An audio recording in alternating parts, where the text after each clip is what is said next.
for those not in the know on this, did the whole country of Wales go 20 mile an hour? Were there exceptions, other than motorways? Were there exceptions to that? No, all roads that were previously 30 miles per hour were moved to 20 mph in September.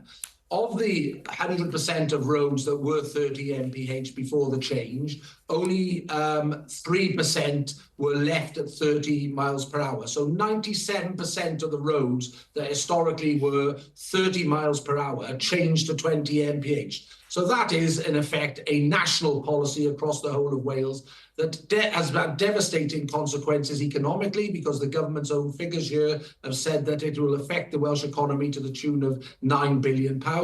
We've seen bus routes cancelled because obviously timetables have gone out the window, and we've seen frustration in motorists' daily grind, getting to work and taking kids to school, etc. And so, all in all, it has been a cataclysmic failure of the Welsh Labour government here to implement this and what are they? So what is people it? With them.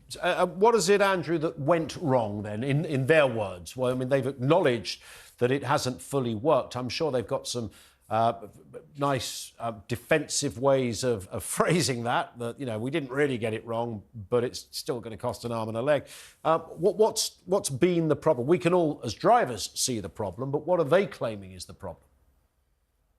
Well, they're professing that the communication around the rollout of the policy, and it's no coincidence that there is a new transport minister who's come into post that does wear a very sharp suit and a silk tie, that is trying to obviously change the language around this rollout that happened back last September. But it is a fact that there is no rollback on the overall policy. The Welsh Labour government will be keeping the 20 mph default speed limit in place, and they're now trying to shift the focus onto local authorities and blame them for this implementation, when in fact it lays fairly and squarely at the door of the Welsh Labour government here in Wales, who, let's not forget, Keir Starmer said for what he'd like to do if he became Prime Minister, just look across to what Labour are doing in Wales.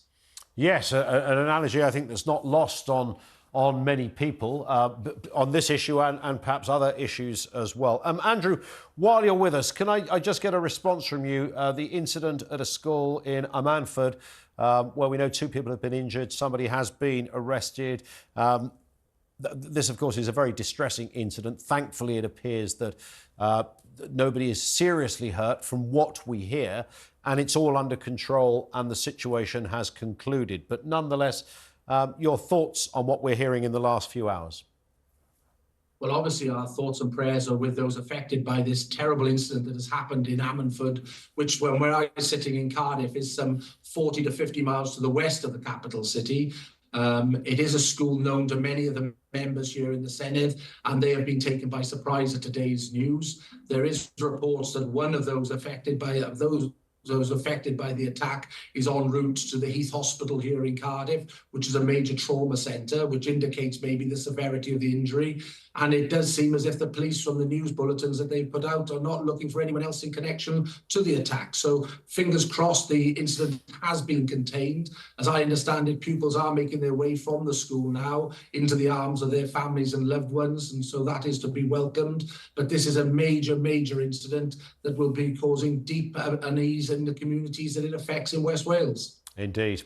Andrew, thank you for your time, sir.